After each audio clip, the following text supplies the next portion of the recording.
Hello, नमस्कार। मैं चित्रलेखा स्वागत करती हूँ आप सभी का अपनी आज की क्लास में। वेरी वेरी गुड इवनिंग सभी को। कैसे हैं आप लोग? मैं आशा करती हूँ कि आप सभी स्वस्थ हैं और आप सभी की पढ़ाई भी बहुत अच्छी चल रही होगी। तो चलिए, आज के जो हमारे थिंकर हैं वो हैं अल्फ्रेड शूट्स। आज हम इन्हें कंप्लीट करेंगे और प्रयास करेंगे इनके साथ साथ हम क्लिफोर्ड को भी कंप्लीट कर ले। दो थिंकर संभवतः आज हम कंप्लीट कर लेंगे अपने। अगर हमारे पास समय बचा तो नेक्स्ट भी देख लेंगे, बट इन दो को तो हम प्रयास करेंगे कंप्लीट कर लें। तो सबसे पहले ध्यान रखिएगा, ये एक ऑस्ट्रियाई थिंकर थे। इनका जन्म 1899 में हुआ था ऑस्ट्रिया में और इनकी मृत्यु 1959 में हुई थी। तो ध्यान रखिएगा, ये एक ऑस्ट्रियाई दार्शनिक थे। और दूसरा, इसके साथ साथ याद रखिएगा, इन्हें फादर ऑफ फिनोमेनोलॉजी भी कहा जाता है। क्या कहा जाता है? फिनोमेनोलॉजी, फादर ऑफ, ये नोट कर लीजिए, स्टार क्वेश्चन यहां से आता है, father of phenomenology.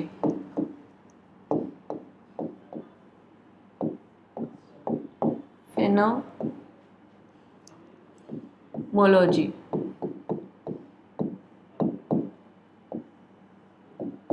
Father of phenomenology कहा जाता है। ठीक है, ये ध्यान रखिएगा।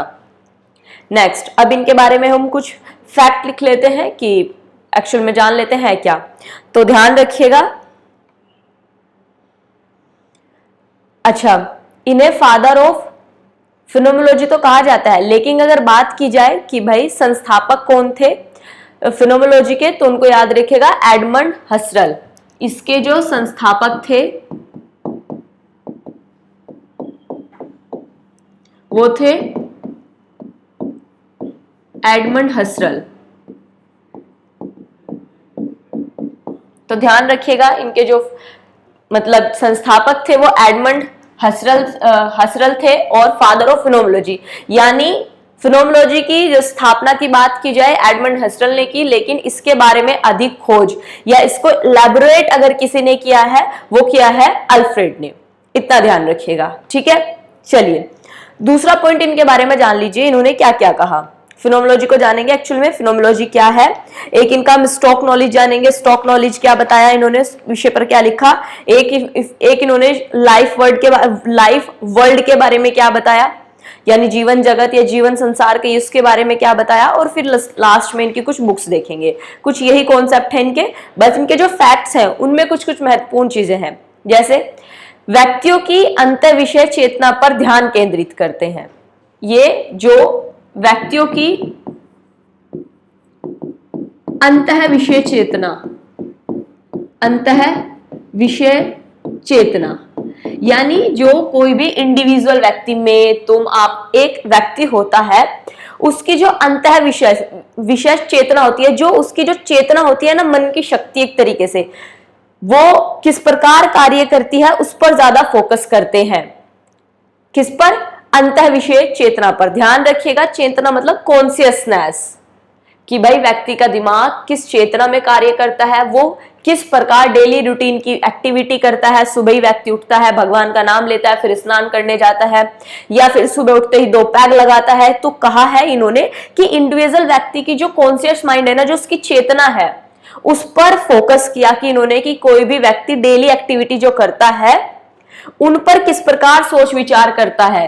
कि भाई इन्होंने कहा कि व्यक्ति किस प्रकार कार्य कर रहा है, ऐसा ही कार्य क्यों कर रहा है, इसकी चेतना ऐसा क्या कार्य कर रही है कि यह डेली उठता है, ईश्वर का नाम लेता है, नहाता है, फिर अपना ऑफिस जाता है, कार्य करता है, शाम को वापस आता है, ऐसा क्यों। तो इस चीज पर इन्होंने ज्यादा फोकस किया, यानी डेली एक्टिविटीज पर, कि व्यक्ति किस किस प्रकार कार्य कर रहा है, कि किस किस प्रकार सोचता है, उस पर इन्होंने फोकस किया। ठीक है, नेक्स्ट इन्होंने बताया सामाजिक मनोवैज्ञानिक परिप्रेक्ष्य। इन्होंने ना सोशल साइकोलॉजी, एक तरीके से कि जो समाज में सामाजिक मनोवैज्ञानिक परिप्रेक्ष्य भी इन्होंने बताया कि हम डेली एक्टिविटी को हम किस प्रकार देखेंगे। एक तो सोशल फैक्टर से, मनोवैज्ञानिक फैक्टर क्या होंगे उसको बताया। नेक्स्ट, इन्होंने व्यक्तिपरक दृष्टिकोण से जागरूक अनुभव का अध्ययन करते हैं। ये क्या करते हैं? व्यक्तिपरक दृष्टिकोण से,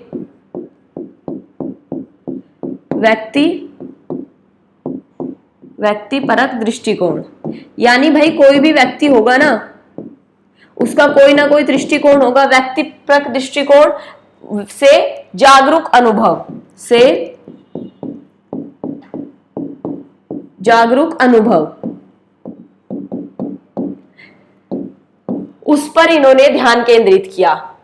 जैसे कि लाइव एक्सपीरियंस चीजों का अध्ययन करना, डेली लाइफ की चीजों का अध्ययन करना। इन्होंने कहा कि जो व्यक्तिपरक दृष्टिकोण से जागरूक अनुभव, कि भाई कोई व्यक्ति किस प्रकार कार्य कर रहा है डेली एक्टिविटीज में, वो उसके किस प्रकार के अनुभव हैं, उस पर इन्होंने अध्ययन बताया। जैसे अगर मैं हूं, मुझे सोचो मैं अल्फ्रेड शूट्स हूं, मैं किसी व्यक्ति पर, किसी समाज पर, सोसाइटी पर स्टडी कर रही हूं, तो मैं देखूंगी कि भाई एक व्यक्ति है, ये परिवार है, इसमें 4 लोग हैं, 2 सुबह उठते हैं, ड्यूटी जाते हैं, 2 बच्चे हैं, स्कूल जाते हैं। तो ये मेरा अपना व्यक्तिगत पॉइंट ऑफ व्यू हो गया और ये मेरा अनुभव है। मैं फिर बता सकती हूँ कि भाई इस परिवार में ऐसा है, तो इसके पड़ोस का परिवार भी ऐसा होगा, क्योंकि एक ही जाति, एक ही समाज से बिलोंग कर रहे हैं, तो संभवतः 90% समाज ना यहाँ का ऐसा ही होगा। फिर अगर मैं और बड़े स्तर पर रिसर्च करूंगी, उसके बाद बताऊंगी कि भाई ऐसा वहां ऐसा होता है, तो फिर ये थ्योरी क्या यूनिवर्सल हो जाएगी, तो उसकी बात हो रही है। ठीक है, तो ध्यान रखिएगा कि व्यक्तिगत दृष्टिकोण से जागरूक अनुभव पर इन्होंने अध्ययन किया। नेक्स्ट, फादर ऑफ फिनोमेनोलॉजी तो इन्हें कहा ही जाता है, ये तो हमने जान ही लिया। धारणा, विचार, भावना, सामाजिक और भाषाई गतिविधि के आधार पर एक घटना या फिनोमिना का वर्णन करता है।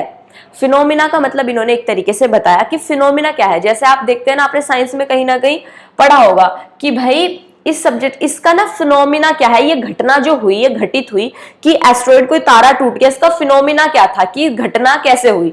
तो फिर हम देखते हैं कि भाई अच्छा, तारा टूटा नहीं, एक्चुअली उसमें ब्लास्ट हुआ था, गैसें बन रही थी, उसकी एज हो रही थी, इसलिए वो तारे में क्या हुआ, विस्फोट हुआ। उसे ही हम तारा टूटना कहते हैं, यानी डेड होगी, मृत्यु हो गई तारे की। तो उसी तरह हम इसमें क्या होता है, फिनोमिना में जब हम कोई सामाजिक घटना देखते हैं ना, तो उसमें क्या होगा, उसमें कोई धारणा होगी, कोई विचार रहा होगा, कोई भावना सम्मिलित होगी, या फिर भाषाई कोई एक्टिविटी होगी। जब हम इन चीजों का एनालिसिस करते हैं ना कि भाई इनकी क्या भाषा है, ये किस प्रकार की गतिविधि कर रहे हैं, इनकी क्या फीलिंग्स है, क्या इनके थॉट्स हैं, जब हम उन चीजों को जानकर किसी एक घटना का अध्ययन करते हैं, उसे एक तरीके से इन्होंने कहा फिनोमेनोलॉजी। उसमें क्या क्या आएगा, जैसे रोजमर्रा के जीवन में अनुभव करना कि भाई डेली एक्टिविटी कैसे हो रही है, उसका एक्सपीरियंस लेना, नियमित संसार में जो सांसारिक क्रियाएं और गैर रिफ्लेक्सिव के रूप में माने।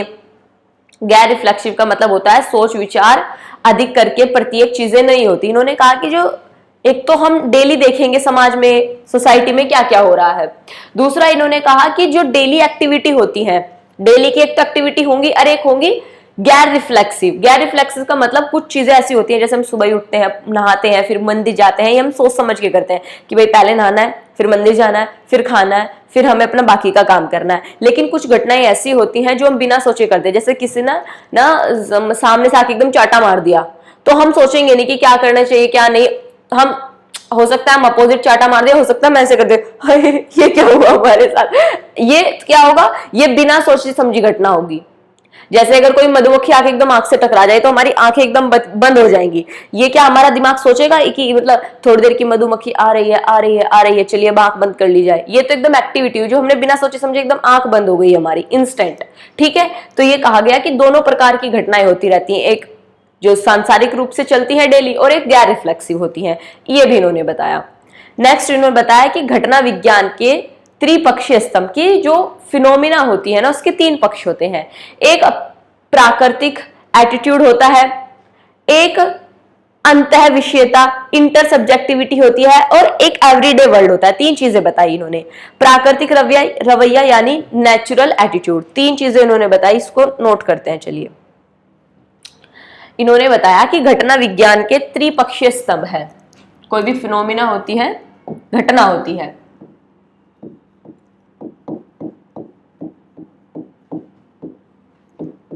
घटना विज्ञान के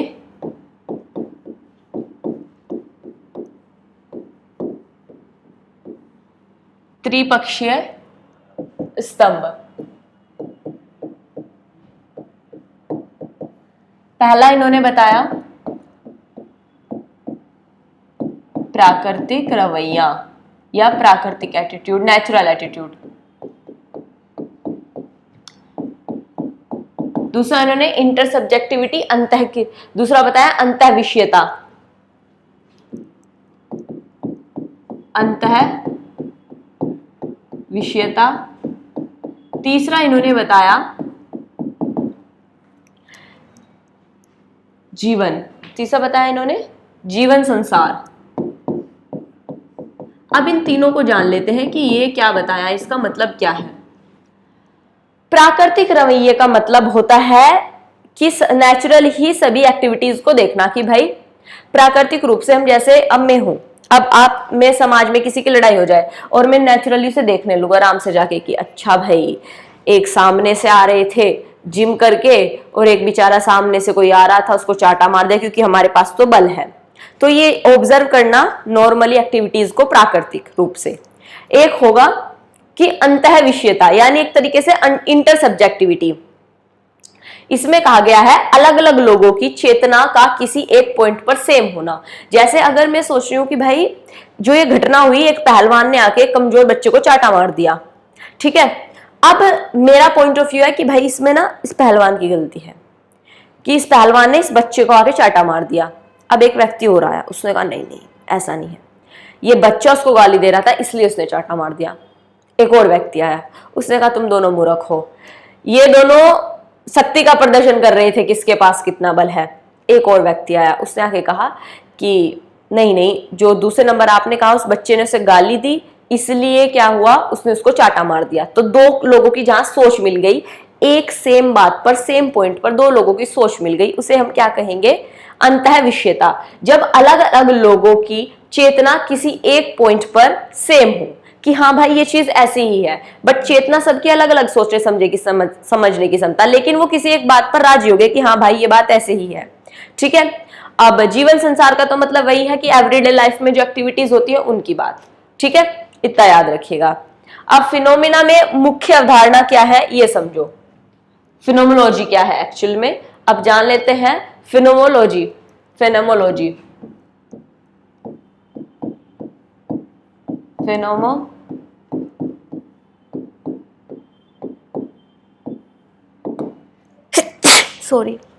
फिनोमोलॉजी जान लेते हैं, इसे पढ़ लेते हैं एक बार, इसको थोड़ा ध्यान से पढ़िएगा कि एक्चुअल में है क्या।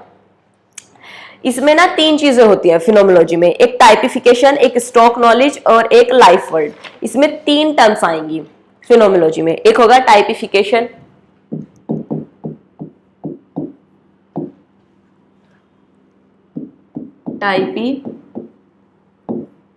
टाइपिफिकेशन, टाइपिफिकेशन होगा। दूसरा इसमें क्या होगा, स्टॉक नॉलेज,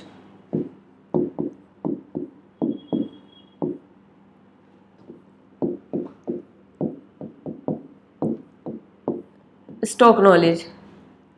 तीसरी जो इसमें टर्म आएगी टाइपिफिकेशन, स्टॉक नॉलेज, तीसरी जो इसमें टर्म आएगी वो जीवन संसार।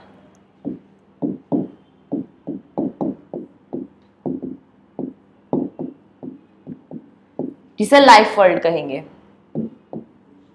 Life world. अब देखो टाइपिफिकेशन क्या है पहले से जान लो। एडजस्टमेंट का मतलब है बस समायोजन का मतलब है। लोगों को, इसका मतलब है लोगों को उनके समाजीकरण के आधार पर विशिष्ट श्रेणियों में विभाजित करना।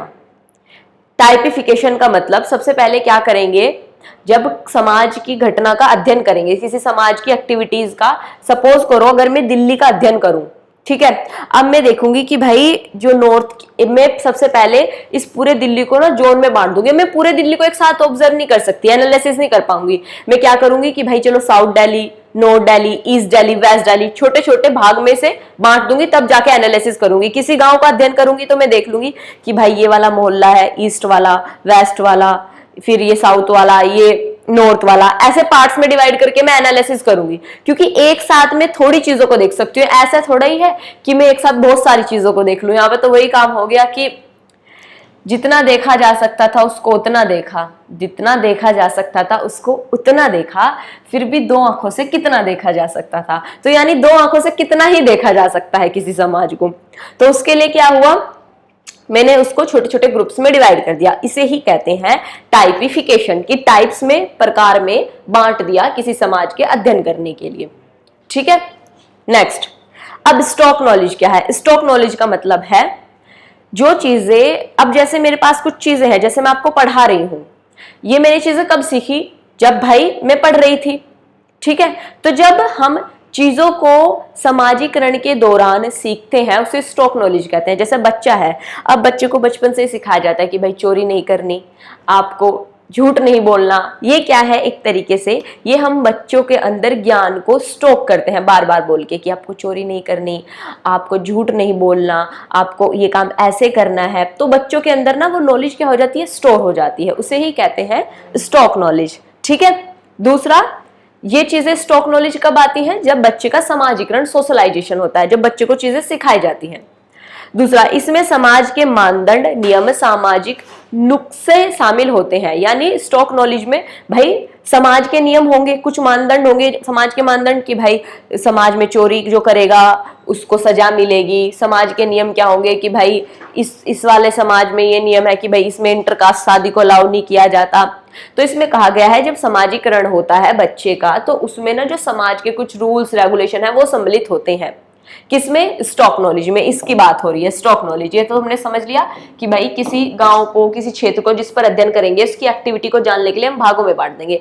स्टॉक नॉलेज का मतलब अगर इस समाज में जो व्यक्ति होंगे ना जिनका हम अध्ययन करेंगे, उनके पास कुछ कुछ ज्ञान ऐसा होगा जो उन्होंने अपने सामाजिकरण के दौरान सीखा है। दूसरा, अपने समाज से सीखा है, समाज के कुछ मानदंड, सामाजिक नुस्खे और कुछ नियम है जिन्हें हम ऑब्जर्व करेंगे कि भाई इस समाज में कौन कौन से मानदंड है, नियम है, रेगुलेशन है, उन चीज को। फिर एक इसमें आएगा सर्वोपरि वास्तविकता, यानी सबसे बड़ी एक तरीके से रियलिटी जो हर जगह, जैसे सूरज पूरब से निकलता है, ये सर्वोपरि वास्तविकता है। इस चीज को कहा। दृष्टिकोणों की पारस्परिकता शामिल करें, हम अन्य लोगों के साथ स्टॉक का ज्ञान आदान प्रदान करते हैं। इसमें इन्होंने बताया स्टॉक नॉलेज में ही कि जब व्यक्ति क्या करता है, जैसे मेरे पास कोई चीजें हैं या मेरे परिवार ने जो मुझे चीजें सिखाई हैं, वो उनकी जो मेरी थर्ड पीढ़ी रही होगी ऊपर, जनरेशन मेरे दादा दादी की, वो उन्होंने मेरे माता पिता को ज्ञान दिया, वो उन्होंने मुझे सिखाया। अब मैं आने वाली नेक्स्ट जनरेशन को सिखाऊंगी। तो इसमें कहा गया है कि जो व्यक्ति के पास स्टॉक नॉलेज होती है उसका आदान प्रदान होता है, चाहे पीढ़ी दर पीढ़ी, या फिर जैसे अब मैं आपको ये चीजें सिखा रही हूं तो ये भी एक तरीके से नॉलेज का, स्टॉक नॉलेज का आदान प्रदान ही है। ये आएगा स्टॉक नॉलेज में। टाइपिफिकेशन बांटना, स्टॉक नॉलेज जो हमारे पास स्टोर ज्ञान होता है, सामाजिकरण के दौरान होता है, समाज के रूल्स एंड रेगुलेशन होते हैं, और जो ज्ञान होता है उसका आदान प्रदान होता है। ये चार चीजें थी स्टॉक नॉलेज में। गुड, नेक्स्ट पर आते हैं। अब लाइफ वर्ल्ड की जीवन संसार क्या है? जीवन संसार को समझो। अमूर्तता पर आधारित सामाजिक यथार्थ का यथार्थ। इसमें कहा for realism of social reality based on abstraction. इसमें लाइफ वर्ल्ड में ना चार चीजें बताई इन्होंने। इसमें लाइफ वर्ल्ड में चार चीजें ध्यान रखना। चार चीजें कौन सी हैं? सबसे पहले है उमवेल्ट, इंग्लिश में याद रख लेना, उमवेल्ट।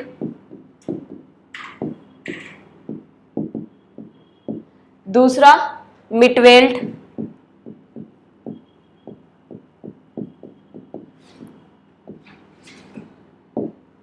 तीसरा वॉरवेल्ट,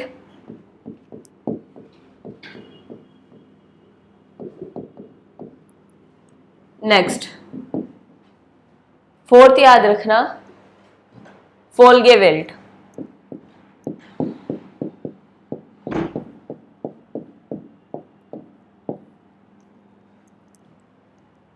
उमवेल्ट, मिटवेल्ट, वॉरवेल्ट या फिर फोल्गेवेल्ट, ये चार चीजों को हम समझते हैं ये क्या है। अच्छा, ये टर्म्स याद रखना, ये चारों के चारों टर्म्स पूछी जा सकती है। लाइफ वर्ल्ड में आती है, टाइपिफिकेशन में आती है, स्टॉक नॉलेज में आती है। तो देखो, उमवेल्ट का मतलब होता है वे लोग जो समान स्थान और समान समय साझा करते हैं। मतलब कुछ लोग ऐसे होंगे जहां पर सेम समय होगा और वहां पर सेम स्थान होगा जब उन्हें नॉलेज मिलेगी। जैसे कि जब ये मेरी क्लास चल रही है, मैं आपको पढ़ा रही हूं, तो अगर मैं लाइव हूं, तो अगर सपोज करो अभी 6 बजे है, तो आप सबके पास 6 ही बजे होंगे जो मेरी वीडियो देख रहे होंगे।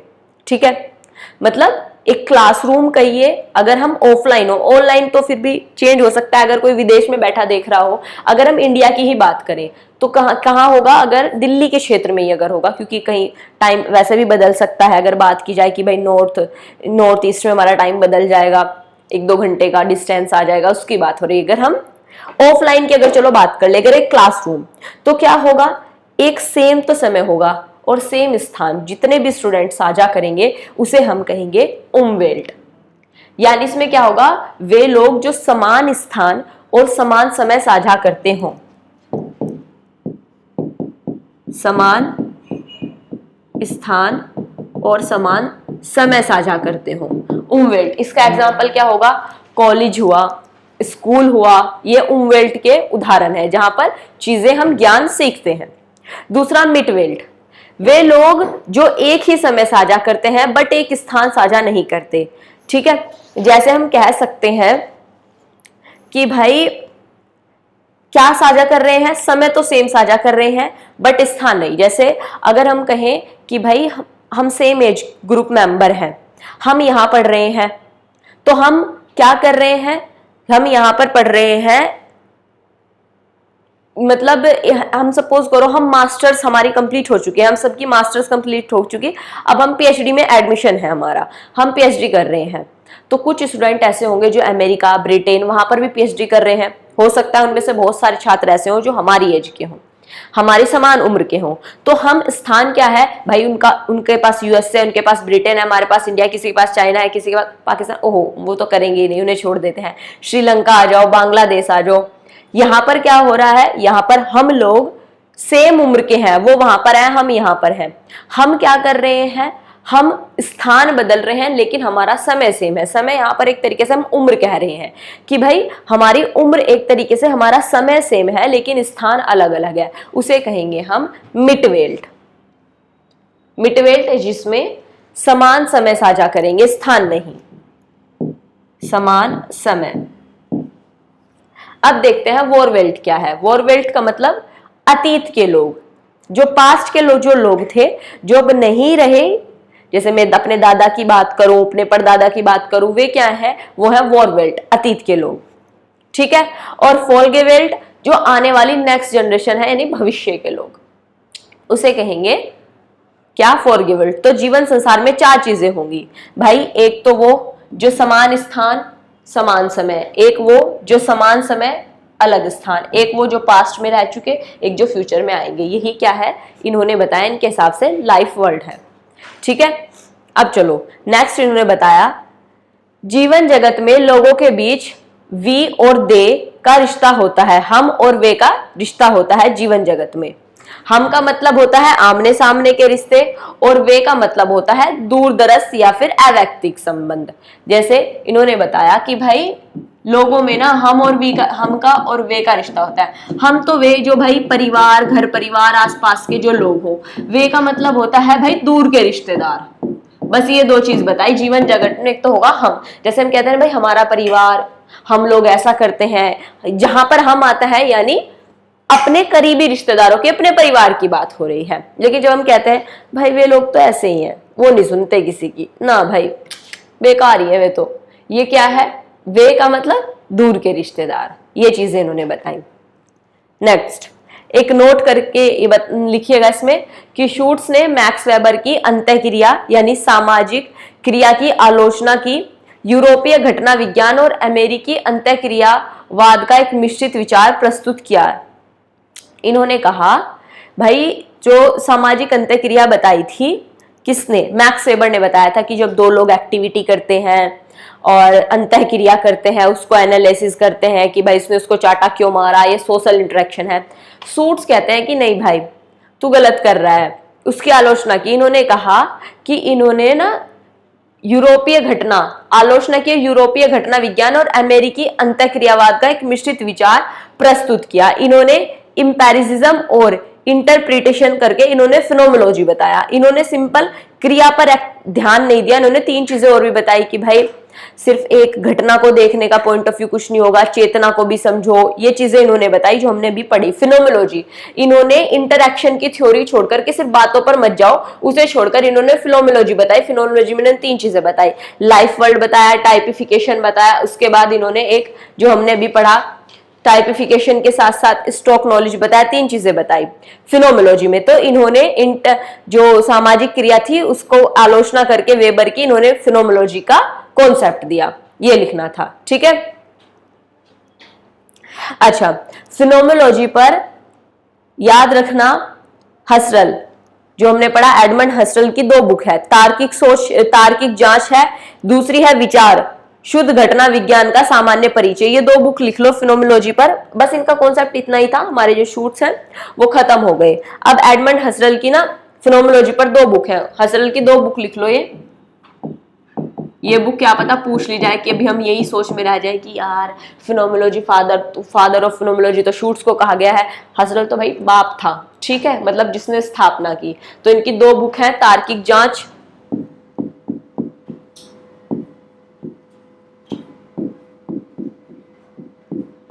दूसरी जो बुक है वो बताई इन्होंने विचार यानी थॉट्स, शुद्ध घटना विज्ञान का सामान्य परिचय, थॉट्स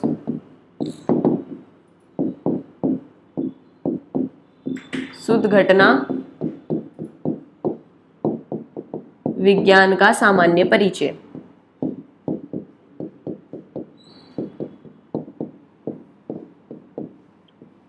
शुद्ध घटना विज्ञान का सामान्य परिचय, ये 1900 की है और ये 1913 की बुक है, ये हसरल की है, इनको लिख लीजिए। फिर 5 बुक हैं जो शूट्स की हैं, हम उनको लिखते हैं, उनको थोड़ा ध्यान रखिएगा।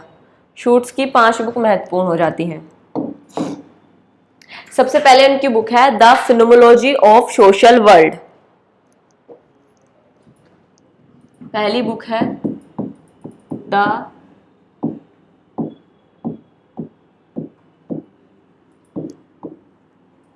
द फिनोमेनोलॉजी ऑफ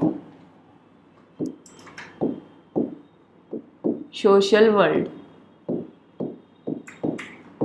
ठीक है। ये बुक है इनकी 1932 की।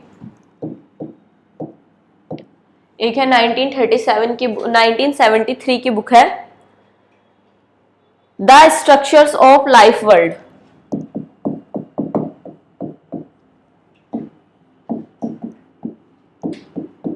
The structure of life world, 1973 की ये बुक है इनकी। नेक्स्ट इनकी बुक है on phenomenology and social relation, on phenomenology and social relations,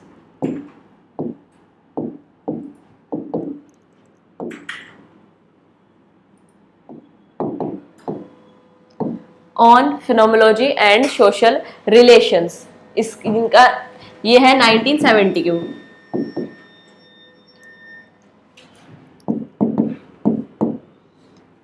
next book है life forms and meaning structures,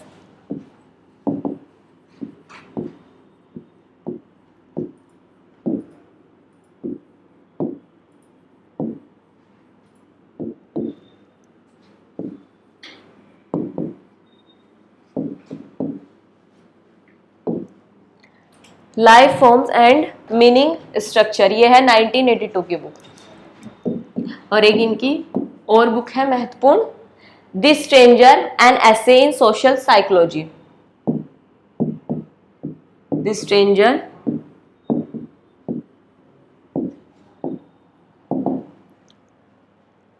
ये 1944 की बुक है इनकी, an essay in social psychology.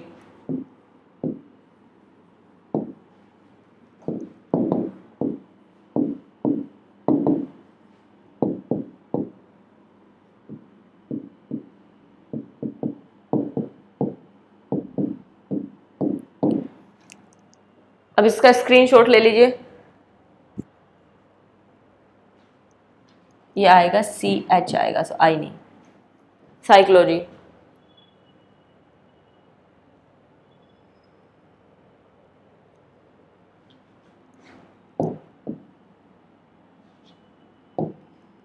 PSYCHOLOGY, psychology. इसका स्क्रीनशॉट ले लीजिए।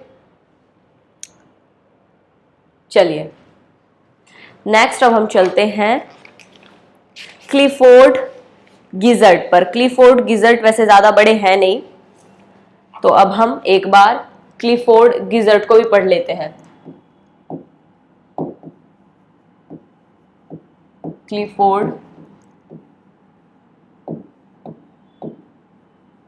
क्लिफोर्ड गिजर्ट। अब जान लेते हैं इन्हें भी कि है क्या वास्तव में। 1926 से 2001, 1926 से 2001। अब गीजर्ट को भी जान लेते हैं कि ये है क्या। देखो सबसे पहले ना इनकी बुक लिख लो, इनकी 8 बुक है। सबसे पहले हम महत्वपूर्ण बुक ही नोट कर लेते हैं इनकी। सबसे पहली बुक है इनकी द रिलीजन ऑफ जावा, बहुत पूछी जाती है ये एग्जाम में।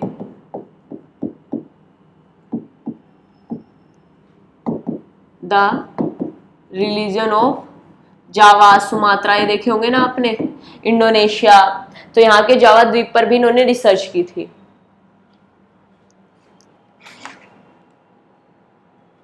ठीक है, चलिए the religion of Java 1960। Next peddlers and princess.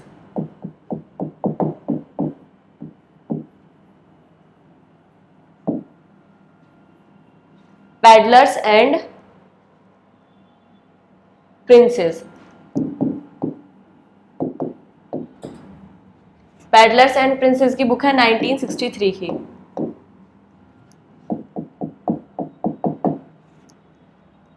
Next है एग्रीकल्चर इन्वोल्यूशन।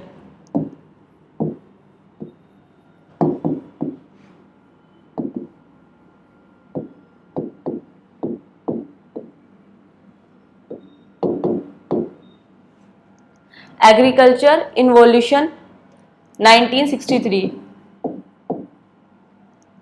ये बुक भी 1963 की है। एक है इस्लाम ऑब्जर्व।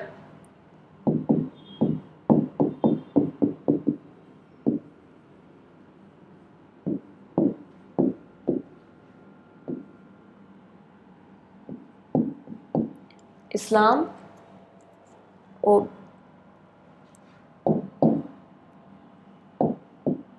ऑब्जर्व, ये कब की है? ये बुक है इनकी 1968 की। नेक्स्ट बुक लिखिएगा इनकी डीप प्ले। डीप प्ले भी पूछा जाता है। डीप प्ले ध्यान रखिएगा, ये बुक है 1972 की। N interpretation of culture. The interpretation, the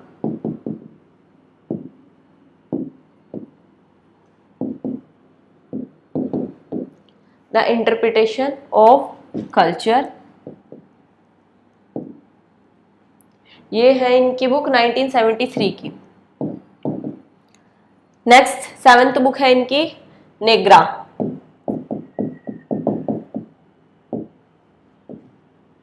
नेग्रा है इनकी 1980 की। फिर है 8 local knowledge. Local knowledge, local knowledge है इनकी 1983 की बुक है। ठीक है, इसका स्क्रीनशॉट ले लीजिए। चलिए अब हम इनके ना जान लेते हैं इनके बारे में कि एक्चुअल में है क्या। अब देखो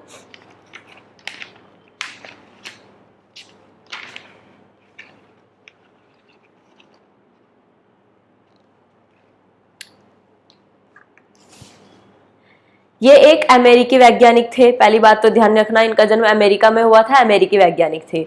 दूसरा, इन्होंने ना 2 चीजों पर वर्क किया। एक सिंबॉलिक एंथ्रोपोलॉजी, जिसे हम बोलते हैं प्रतीकात्मक मानव विज्ञान। प्रतीकात्मक मानव विज्ञान, इंग्लिश में याद रखना से सिंबॉलिक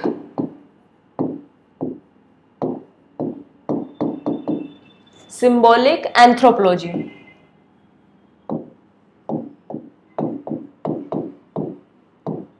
सिंबॉलिक एंथ्रोपोलॉजी। नेक्स्ट इन्होंने फील्ड वर्क।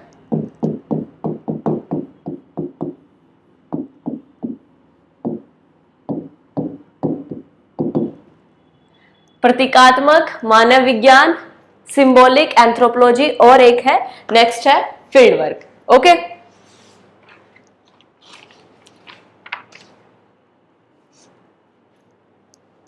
चलिए अमेरिकी वैज्ञानिक थे, दो चीजों पे हमें इनका जानना है, सिर्फ यही दो चीज जाननी है, बाकी तो कुछ खास है नहीं इनके विषय में। जब सबसे पहले सुनो इनका जो फील्ड वर्क था, इन्होंने कहां कहां पर किया वो फील्ड वर्क सुनो। जावा, बाली, स्लेव्स, कहां पर? जावा में किया, बाली में किया, स्लेव्स, यहां पर फील्ड वर्क का मतलब जहां जहां पर इन्होंने रिसर्च की। जावा, बाली, स्लेव्स, इंडोनेशिया में सुमात्रा, इंडोनेशिया में सुमात्रा, इनके जो ये क्षेत्र है ना ये पूछे जाते हैं, ध्यान रखना। क्लिफोर्ड के ना क्षेत्र पूछ लिए जाते हैं। सुमात्रा पूछा गया है, इनका कहां पर था। एक इनका याद रखना मोड जुकोटू, द्वीप है एक मोड जुकोटू, वहां पर इन्होंने रिसर्च की। उसके बाद Morocco,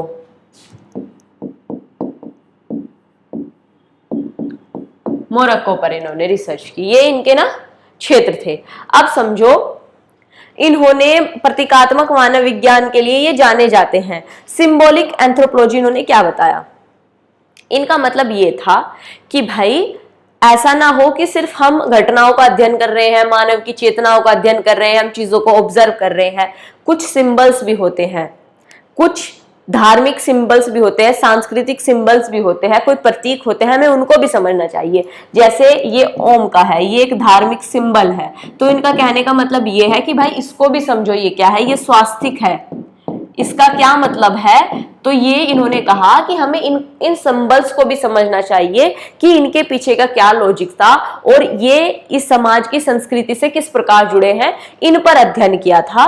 symbolic interactionism, symbolic anthropology यानी प्रतीकात्मक मानव विज्ञान, इन्होंने ये बताया। इन्होंने सांस्कृतिक प्रतीकों का बोध कराया कि जो संस्कृति के प्रतीक है उनको भी ऑब्जर्व करो। धार्मिक प्रतीकों के अर्थ पर ध्यान दिया कि भाई धर्म के प्रतीकों की एक प्रणाली के रूप में ध्यान फोकस कराया कि ये धर्म के सिंबल है, ये रिप्रेजेंट किए जाते हैं। ओम है तो हिंदू धर्म कुछ और शब्द आएगा, तो इस्लाम धर्म कुछ और शब्द, ये सिंबल्स हैं जो रिप्रेजेंट कर रहे हैं धर्मों को, इस पर इन्होंने फोकस किया। नेक्स्ट फेमस केस स्टडी है इनकी बार्नलीज कॉकफाइट। इनकी फेमस केस स्टडी याद रखना, फेमस केस स्टडी इनकी पूछ ली जाती है बार्नलीज कॉकफाइट।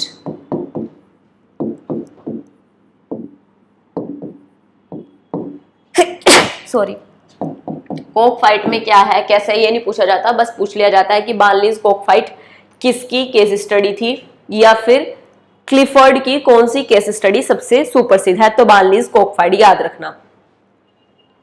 अच्छा, एक इनकी पूछ ली जाती है जो इनकी बुक थी प्रिंसेस एंड पेडलर्स, उसमें ना इन्होंने पैसे और अर्थव्यवस्था के बारे में बात की थी, तो ध्यान रखिएगा princess and peddlers book, princess and peddlers book में इन्होंने किसके बारे में बात की, तो ध्यान रखना पैसे और अर्थव्यवस्था के, पैसे और अर्थव्यवस्था के बारे में इन्होंने बात की थी, इसको ध्यान रखिएगा। प्रिंसेस एंड पैडलर्स, ठीक है, ये बुक भी याद रखिएगा, उन 8 से अलग है ये बुक जो मैंने लिखाई है आपको, ठीक है। नेक्स्ट, इन्होंने मूल रूप से गिलबर्ट रायल द्वारा प्रयुक्त थिक डिस्क्रिप्शन दिया।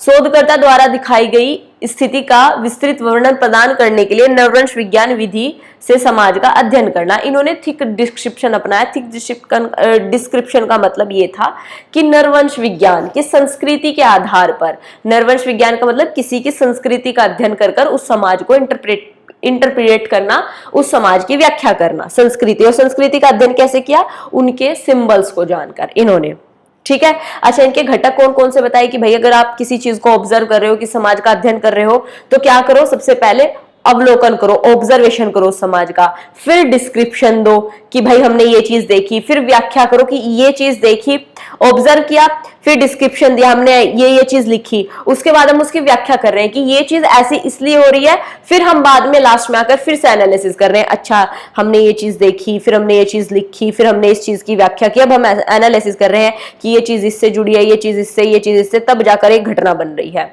ये चीज इन्होंने बताई। फिर एक इनका ना कोट था बहुत famous, ethnicity and ethnic grouping as primordial factor. ये कोट इनका अक्सर पूछ लिया जाता है कि ये कोट किसका है, तो ये कोट याद रखिएगा इनका, ethnicity and ethnic,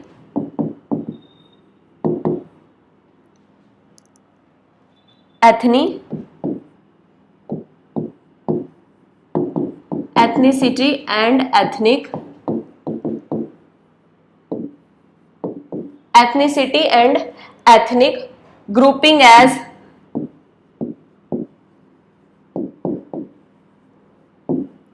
ethnicity and ethnic grouping as primordial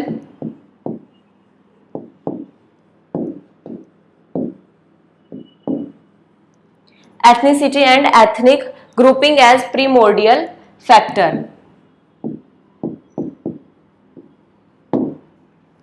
ethnicity and ethnic grouping as primordial factors, ये कोड था। ठीक है, तो हमें क्लिफोर्ड गिजर्ट के बारे में बस इतना ही जानना था। तो आज हमारे 2 थिंकर कंप्लीट हो गए। कल से हम प्योरे बोर्डू और हमारे एडवर्ड सेड, हम इनको पढ़ेंगे, जो है पोस्ट स्ट्रक्चरल थिंकर है। अब तक हमारे स्ट्रक्चरल थिंकर खत्म हो गए। मैं ना जैसे इनके पीवाईक्यू भी कराने हैं, मैं प्रयास कर रही हूँ पहले एक बार मैं सारे थिंकर कंप्लीट कर दूं, उसके बाद में 3-4 क्लास में फिर सारे पीवाईक्यू एक साथ करा दूंगी। ठीक है, तो उस चीज की आप टेंशन मत लीजिएगा, वो कार्य मेरा है, मैं कंप्लीटली करा दूंगी, कोर्स भी, आपके पीवाईक्यू भी, और अगर टाइम बचा तो मैं और प्रैक्टिस सेट भी करा दूंगी आपके। ठीक है, चलिए, तो स्वस्थ रहिए, मस्त रहिए। Thank you very much class को इतनी शिद्दत से देखने के लिए, अपना इतना प्रीसियस समय हमें देने के लिए थैंक यू वेरी मच। मिलते हैं नेक्स्ट क्लास में। एक्चुअली मेरी तबीयत खराब थी, इसलिए क्लास अभी यूट्यूब पर रेगुलर नहीं जा पाई, बट अभी मैं थोड़ा आराम है, तो मैं प्रयास करूंगी डेली क्लासेस अपलोड हो अब। ठीक है।